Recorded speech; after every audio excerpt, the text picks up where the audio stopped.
अक्टूबर 1336 के अंत में जब शाहजी ने मुगलों से संधि की तो उन्हें शिवनेर, त्र्यंबक और 4 अन्य किले उन्हें सौंपने पड़े।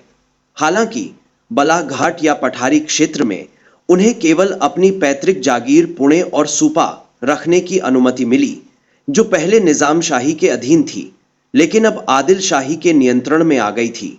यह जागीर पुणे जिले को चाकन से इंदापुर तक, सुपा, शिरब, वाई और जागीर तक समेटे हुए थी। इसका पश्चिमी भाग सह्याद्री पर्वतमाला से घिरा था। उत्तर में घोड़ नदी, पूर्व में भीमा नदी और दक्षिण में नीरा नदी इसकी सीमाएं थीं।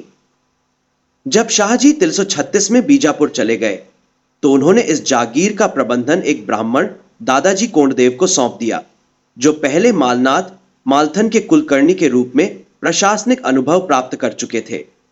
इसी समय जीजाबाई और बाल शिवाजी को शिवनेर से पुणे भेज दिया गया और दादाजी को उनका संरक्षक नियुक्त किया गया। लेकिन दादाजी के हाथों में जब पुणे जिला आया तो यह पूरी तरह बर्बाद हो चुका था। 6 वर्षों तक चले युद्ध ने इस भूमि को वीरान कर दिया था।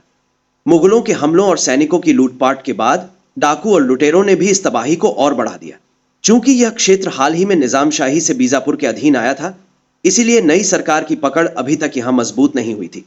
यहां केवल एक शक्तिशाली जागीरदार ही शांति और समृद्धि ला सकता था। लेकिन 13630 से 136 तक शाहजी को लगातार युद्धों और संघर्षों में रहना पड़ा।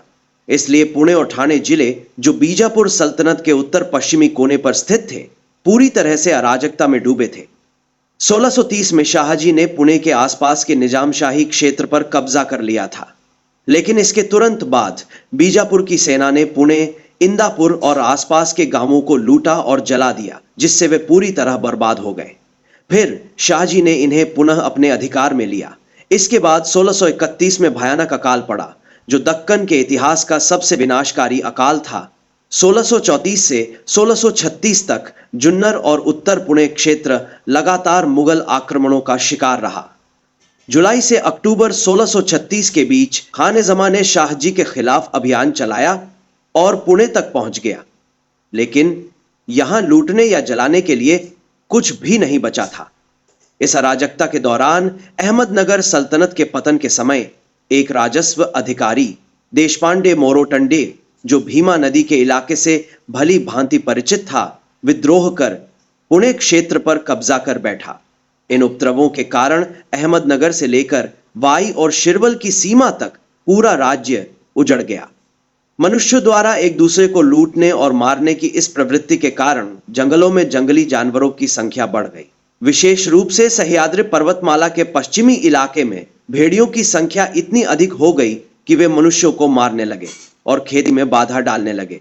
दादाजी कोंडदेव ने पहाड़ी लोगों को इन भेड़ियों को मारने के लिए इनाम देने की घोषणा की, जिससे कुछ ही समय में यह क्षेत्र भेड़ियों से मुक्त हो गया। इसके अलावा उन्होंने पहाड़ी लोगों को आकर्षित किया और उन्हें घाटियों में बसने के लिए प्रेरित किया। उन्होंने खेती को बढ़ावा देने के लिए बहुत ही उदार शर्तों पर जमीन देने का फैसला किया। नए किसानों को पहले वर्ष में केवल 1 रुपया लगान देना था, दूसरे वर्ष 3 रुपए, तीसरे वर्ष 6 रुपए, चौथे वर्ष 9 रुपए, 5वें वर्ष 9 रुपए, छठे वर्ष 20 रुपए और 7वें वर्ष से वे पुराने किसानों के बराबर लगान देने लगे। इस प्रकार कुछ ही वर्षों में पूरा क्षेत्र फिर से उपजाऊ और आबाद हो गया।